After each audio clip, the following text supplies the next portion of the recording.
В Якутске зафиксирован сезонный рост краж. Тайно похищают имущество из гаражей, строительных балков и кладовых помещений. Злоумышленники проникают на объекты путем взлома замков, подбора ключа через незакрытые окна и форточки. Тему продолжит Александр Зубехин.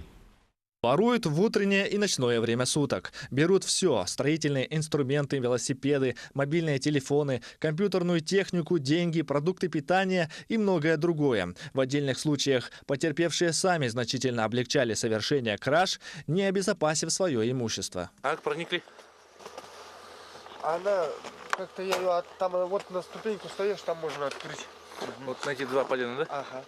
Видимо, они для этого тут состоят. Зачастую проникают и на даче, ведь именно в это время в летних жилищах, как правило, уже никто не живет.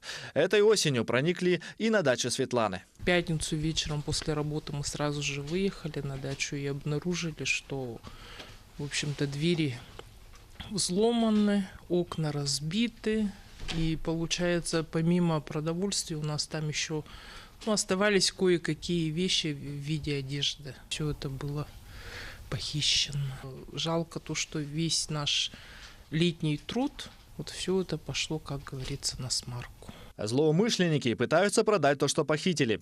Для этого они используют различные каналы сбыта. Это может быть один из комиссионных магазинов города или другие жители столицы. Закрывая глаза на очевидное происхождение указанных вещей, вы автоматически становитесь скупщиком краденого, что предусматривает уголовную ответственность согласно статье 175 Уголовного кодекса Российской Федерации «Приобретение или сбыт имущества, заведомо добытого преступным путем».